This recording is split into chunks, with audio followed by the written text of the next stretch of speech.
Day 7. The morning is silent, but heavy. The air is soaked, thick with the scent of wet earth and the ghost of burnt wood. The storm has passed, but its memory lingers in every broken branch, every fallen leaf strewn across the forest floor. My shelter, the one I poured my sweat and dwindling energy into, still stands, but just barely. The roof droops, completely waterlogged. The fire pit, once the heart of this small camp, is now nothing more than a pool of muddy ash. A grim reminder of how quickly nature can reclaim what you've built. I begin to move, but with a careful grace born from understanding the razor's edge I walk. One mistake, one slip on the slick ground, could be the end. My hands, already raw and bruised, start the painstaking process of rebuilding. Every motion feels slower now, heavier, as if the water in the air has seeped into my very bones. I've learned a harsh lesson out here. Survival isn't about a burst of strength. It's about quiet, relentless endurance. It's about getting up after you've been knocked down again and again. Hours crawl by. The work is monotonous, draining. Repairing the roof, clearing the debris, trying to salvage what little I have. Then, a small miracle. The thick blanket of clouds begins to part, revealing a pale, watery sun struggling to break through the mist. As its weak rays touch the ground, steam begins to rise from the wet earth, curling around me like phantoms of the storm that just tried to break me. I stand still for a rare moment, closing my eyes, letting the faint warmth kiss my skin. It's a fleeting comfort, but it's enough to feel a flicker of something other than cold and dread. But peace is a luxury that doesn't last long in the wild. As the land dries, the forest hums with life once more. The incessant crackle of insects, the rustle of unseen movement in the undergrowth. The world is resetting itself, and with its awakening comes my own primal need: hunger. The gnawing emptiness in my stomach is a ruthless clock, reminding me that I must find food before the sun sets again. The small reserves I had were ruined by the rain. I have to start from scratch.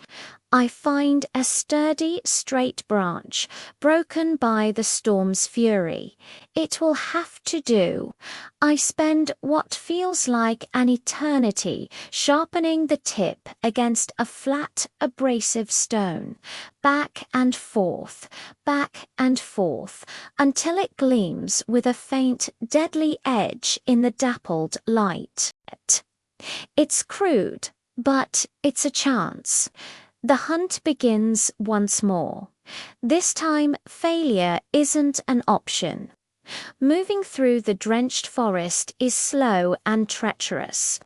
My feet sink into the soft mud with every step, making a sucking sound that feels unnervingly loud in the quiet woods.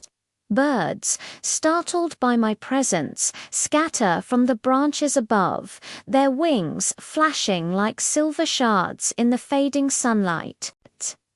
I scan the forest floor, my eyes darting, looking for any sign of life. Then I see it. Movement.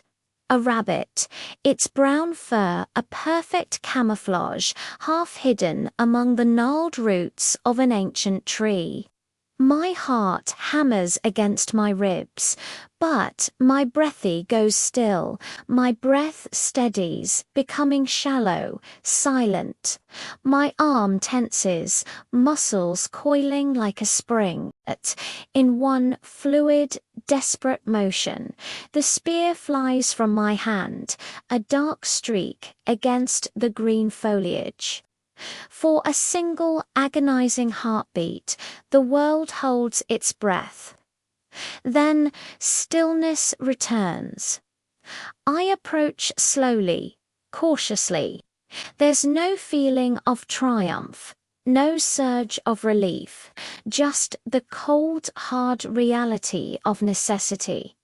The rabbit is still, the forest gives, but it always demands something in return.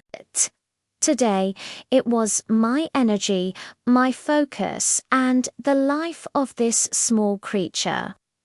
As the last light of day bleeds from the sky, I return to my battered camp. The structure is more stable now, a testament to the day's labor. With dry tinder carefully gathered, I managed to coax a flame back to life in the cleaned-out fire pit. The fire grows, its warm light dancing in my eyes, reflecting memories of the storm, of the struggle. It tested me, pushed me to my absolute limit. But in its wake, it also cleansed the land. And perhaps, in some small way, it cleansed me, too. I sit beside the flickering light, the gentle rhythmic sounds of the forest wrapping around me like a familiar blanket. For the first time in what feels like an eternity, I allow myself to just breathe. This isn't a moment of victory, not in the traditional sense. It's just survival. And out here, alone against the world, sometimes that's more than enough. It's everything. Thank you for joining me on this journey. If you're finding value in this series and want to see what Day 8 brings, please consider liking this video and subscribing to the channel. Your support truly makes all the difference. Stay safe, and I'll see you next time.